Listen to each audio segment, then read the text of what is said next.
Olá pessoal, professor Wagner Oliveira de Biologia. Vamos para mais uma aula hoje falando sobre cromossomos. Ok, então na aula passada nós vimos que o núcleo ele era formado pelo nucleolo, pelo nucleoplasma e pela cromatina. Vamos nos deter um pouco mais na questão da cromatina e lembrar que nós falamos que a cromatina nada mais é do que o DNA associado a proteínas. Então, hoje, no nosso estudo de cromossomos, a gente vai fazer um olhar bem mais cuidadoso sobre essa cromatina e vai perceber que esse DNA, certo, que é o material genético, ele vai estar se enovelando. Observa aqui, eu tenho o DNA, que ele é dupla hélice, e esse DNA ele vai se enovelando em proteínas. Ele vai se associando a elas. Essas proteínas a gente vai chamar ela de histonas, ok? E ela vai se empacotando cada vez mais nessas proteínas. Até o ponto, gente, dela chegar a esse nível de empacotamento aqui. Tá? Eu tenho o DNA ele todo enovelado. Então, quando eu pergunto a você o que é cromatina, você vai responder. São moléculas de DNA associadas a proteínas. Agora, se eu pergunto a você o que é cromossomo, aí você vai dizer, é essa cromatina condensada. Tá? Qual é a função dessas histonas? Por que é que esse DNA ele tende a se empacotar? Tá? Primeiro, gente, as histonas, a gente vai ver no próximo slide que ela tem a função de manter a estrutura dessa molécula de DNA. Tá? Segundo, é também ter um controle da expressão gênica de alguns genes. Então, a gente vai poder perceber também logo a seguir, que existem momentos durante a divisão celular em que eu tenho uma possibilidade de ter expressão de alguns genes, tá certo? Mas existem momentos em que esse DNA está tão empacotado, tão condensado, que não há essa possibilidade de transcrição dessa informação. Certo? É o que a gente vai observar quando a gente vê a heterocromatina e a eucromatina. Logo mais. Certo? Então, importante deixar isso bem claro. Primeiro que a cromatina é a associação de moléculas de DNA associados a proteínas. Que tipo de proteína é essa? Proteínas histonas. Okay? E o que seria o cromossoma? O cromossoma seria essa cromatina condensada. Tá? Para que é que eu vou ter essas proteínas, essas histonas? Lembra que essas histonas ela vai manter a estrutura desse material genético e fazer o controle da expressão gênica. E por que é que esse material genético ele precisa se condensar? Quanto mais condensado ele estiver, mais protegido de danos, de avaria, essa molécula vai estar. Tá? Lembra, é uma molécula de DNA, desculpa, e ela não pode ter avaria, ela tem informações importantes. Ok? Vamos para o próximo slide. Então, como eu já falei, as histonas ela vai ter o papel justamente de manter a estrutura desse cromossomo, tá? Ou seja, desse DNA, e auxiliar também no controle da atividade dos genes. O DNA ele é formado por uma sequência, nós vamos ver já nas próximas aulas, uma sequência de nucleotídeos. E essas sequências elas contêm informações que vão codificar algum tipo de característica, certo? Bom, em alguns momentos esse DNA ele pode estar silenciado, ou seja, essa informação ela não vai ser lida, ou ela pode estar acessível. Essa informação ela vai poder estar acessível para que possa ser lida e essa característica ela possa ser transcrita, tá? Bom, toda vez que eu tiver esse DNA silenciado, eu tenho o que eu chamo de heterocromatina, ou seja, eu tenho o DNA associados a essa histona, formando o que a gente chama de nucleossomo.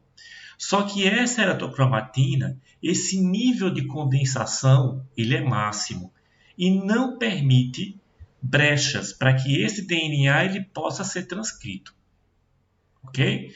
No entanto, já na heterocromatina, observa que essa condensação ela é um pouco mais frouxa do que na heterocromatina, certo? Então, a eucromatina, esse DNA, ele vai estar acessível para que a maquinária de transcrição possa fazer a leitura da informação que está contida no DNA e essa informação ela possa ser transcrita e expressa de alguma forma.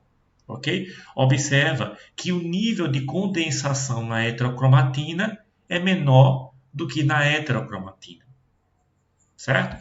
Então, observa que esse DNA a gente vai poder encontrar ele de duas formas: heterocromatina e eucromatina. Heterocromatina é DNA silenciado, não transcrito, e eucromatina é um DNA acessível à transcrição.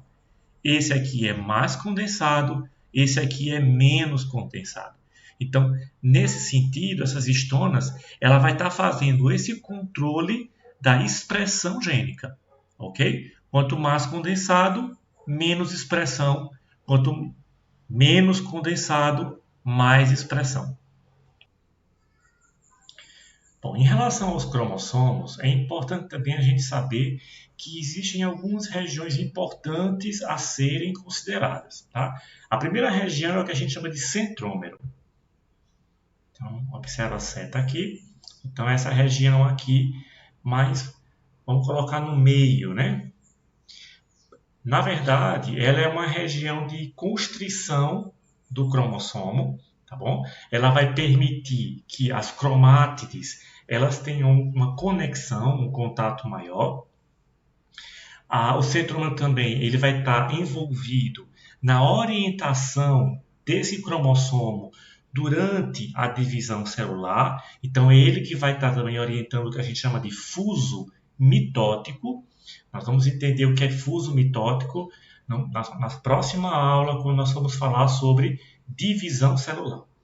Tá? Bom, esse centrômero, ele sempre pode aparecer no meio, mas a depender da posição dele, eu vou ter tamanhos diferentes para esses braços dos cromossomos, tá? Então, por exemplo, aqui ele está no meio, então esses braços de cromossomos, eles têm os mesmo tamanho. Mas, por exemplo, se esse centrômero ele tivesse um pouquinho mais acima ou um pouquinho mais abaixo, então a gente já teria uma diferença nesses braços cromossomos. Tá? Uma outra região importante é a região que a gente chama de telômero. Tá? Ela fica na extremidade dos cromossomos e ela tem a função de proteger e de separar esses cromossomos. Okay? Vale salientar que é ele que vai determinar o tempo de vida da célula. Então, ele é considerado um biomarcador. Então, quando a célula lá vai se dividindo, certo? Quanto mais divisão a célula vai fazendo, mais encurtando vai esse telômero. Ele vai perdendo pedaços e vai ficando cada vez menor, até chegar um momento em que não tem mais como a célula se dividir, ok? E aí a gente chega no processo em que a célula ela chega no processo de senescência, ou seja, de envelhecimento, e aí a célula precisa morrer e mecanismos da própria célula levam ao que a gente chama de apoptose celular. Okay? Os cromossomos eles vão estar localizados no núcleo da célula, como nós já sabemos, né? Lá na cromatina, tá? Isso de células eucariontes, é importante frisar isso. Seres procariontes, eles não vão ter cromossomos, tá? Bom, só que eles vão estar em quantidades diferentes, a depender do tipo de célula. Então, algumas células que a gente conhece como células germinativas, a gente vai também chamar elas de células haploides, justamente porque elas vão ter uma quantidade de cromossomo menor. Elas vão ter, por exemplo, a célula humana, que normalmente teria 46 cromossomos, na célula haploide ou germinativa, ela vai ter apenas 23 cromossomos. O que são células germinativas? São células que dão origem à vida.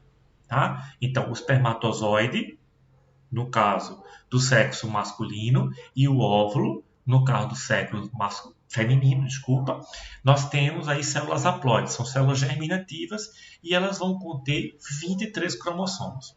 Uma célula diploide, ou uma célula somática, como também é chamada, ela vai ter 46 cromossomos. Tá? No caso, seriam 23 pares, porque esses cromossomos eles sempre vão aparecer pareados. Tá? Então, nós temos 23 pares de cromossomos, ao todo 46. Isso numa célula somática. Numa célula germinativa, nós só vamos ter 23. Então, quando nós temos o conjunto de cromossomos organizado em pares, de acordo com sua morfologia, nós temos o que chamamos de cariótipo. Então, nessa figura aqui, nós temos o que chamamos de um cariótipo humano, tá? Onde nós temos os 23 pares de cromossomos. Observa que ele está organizado de acordo com o tamanho e com a morfologia deles, certo? Observe que nós temos 23 pares e que ao todo seriam 46. Tá? Então, isso é um cariótipo, certo? Observa que esses cromossomos eles estão pareados, mas observa aqui também que esse último cromossomo, todos são nomeados por número. Então, cromossomo 21, cromossomo 22, só que esse cromossomo aqui, ó, ele não está por número, ele recebe o nome de XY, justamente porque são cromossomos que determinam o sexo biológico do indivíduo. Então é isso, pessoal. Na próxima aula nós vamos continuar a falar sobre cromossomos e material genético. Até a próxima.